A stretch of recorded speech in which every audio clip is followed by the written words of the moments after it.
We are in California at a rehearsal space that we use before every tour and getting prepared for the big show. We're still getting ready for the first tour, which we start in South America and then we go to Europe. So we're trying out some of the new material. We played 3 off of the new album, which would be Waiting for the End, Iridescent, and The Catalyst.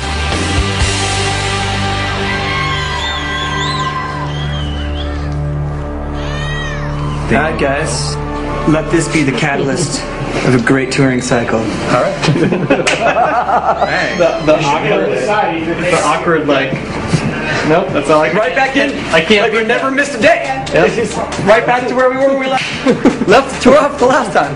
Well, I think the best thing to do is probably try to not expect anything, to not go into listening to the album with expectations other than I hope the songs are good.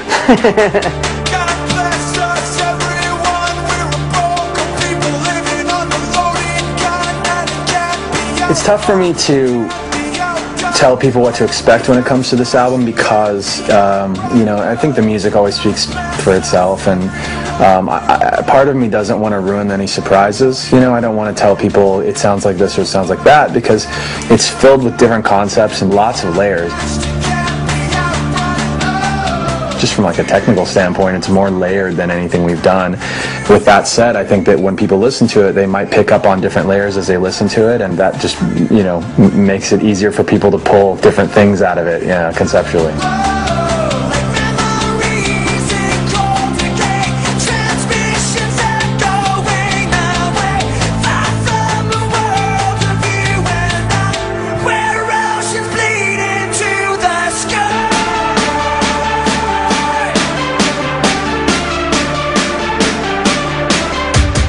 I think is the most mature album we've ever made. I think that it's the most challenging record we've made.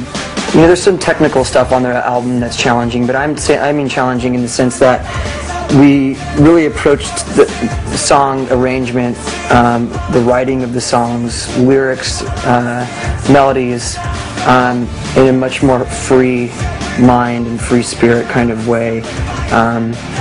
And we didn't get caught up in trying to construct songs that really fit, you know, what our formula, so to speak, is in terms of writing.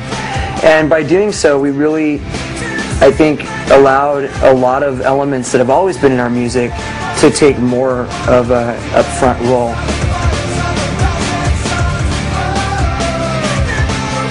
A lot of the songs are very beat-driven.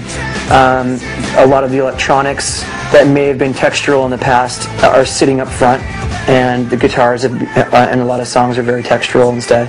So in a sense, it's very much a Linkin Park record in terms of style, but the way that the songs present themselves, I think, those things definitely give it a different sound.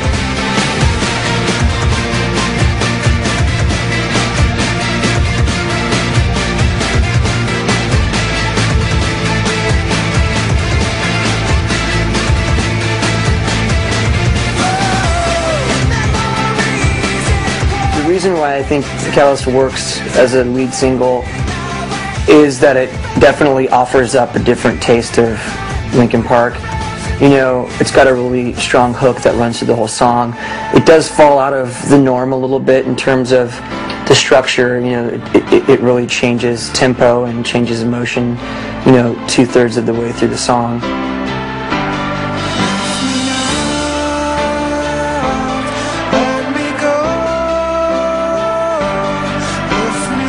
There's not really a chorus, really, you know, so it's not a good representation of the album as a whole. It's a good representation of where the band is at in terms of our taste and our style now.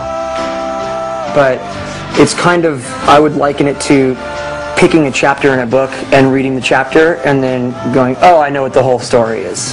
You can still pick songs out as individual tracks that you like and listen to them that way, but the album really is very intentionally made to be listened to as a whole from beginning to end.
Thank you. Much to our satisfaction and also surprise, you know, even though each song has its own theme and its own, intended kind of underlying story that developed as we wrote the songs actually, when they're played all together, they really do tell a story. And that was kind of something that I think was a happy accident. When we found the magical order of putting these songs on the album, it turned out that there was a really human type of story, a real struggle being told, and it really feels like, you know, we intentionally made this album as a concept and really had a premeditated idea.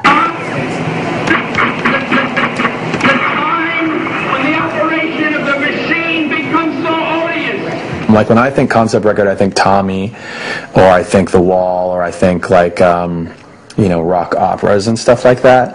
And this isn't any of those things. It doesn't have a singular narrative with a conflict and resolution. It's more built on just various loose concepts, and it evolves over the course of 48 minutes. So that is to say that it's kind of more abstract than it is narrative.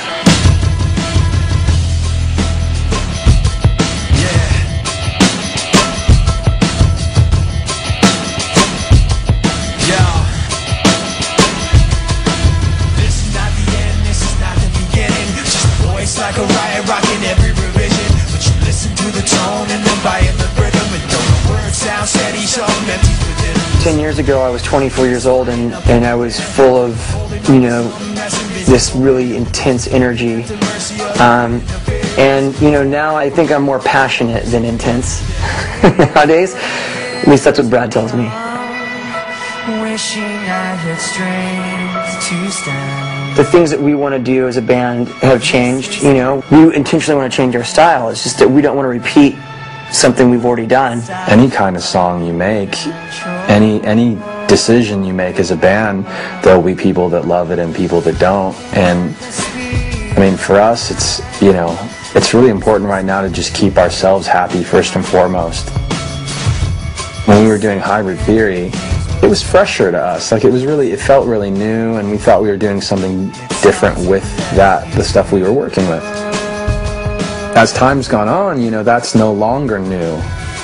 It's not new to us. It's not new to anybody else. Like it was a moment in time, and we really loved that moment in time. But to go back there at this point in our career, like just today, I don't mean now and forever. I just mean right now.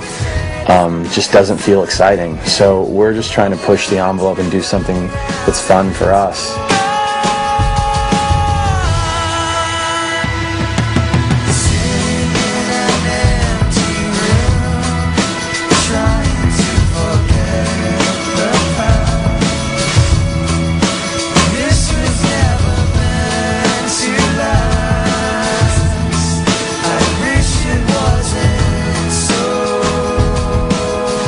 I think it's definitely important to us to really kind of force things in a new place, because it's easy to fall back on things that are comfortable. Oh, we want a heavy chorus. Let's grab the 7-string and throw some killer distortion on that, and it'll be big. That's just like everybody goes to that thing. So how do we accomplish that big release, that big payoff, without falling back on those things that we're so used to falling back on? As long as you're making music that you love and the band feels comfortable and confident in that track, then that's what should be written.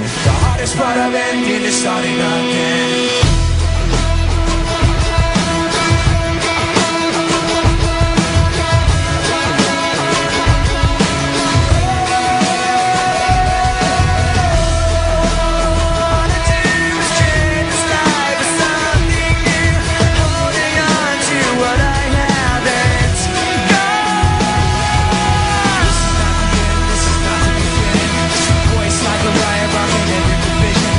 Listen to the tone.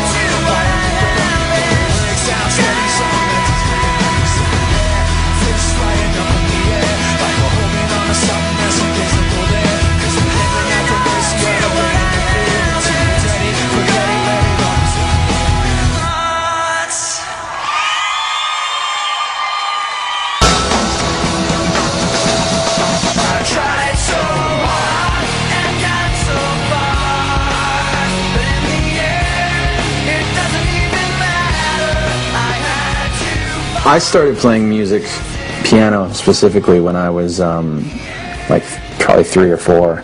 So it's always been a part of my life, and same with drawing. By the way, I've been drawing since I was a little kid.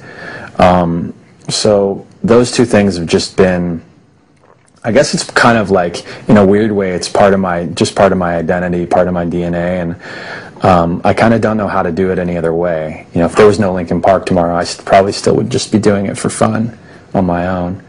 And maybe that's, you know, I think a lot of the other guys feel that way too about the music, and maybe that's what makes, one thing that makes the band work, is that, you know, we're not doing this as a means to another end. We really just do it because we like to do it.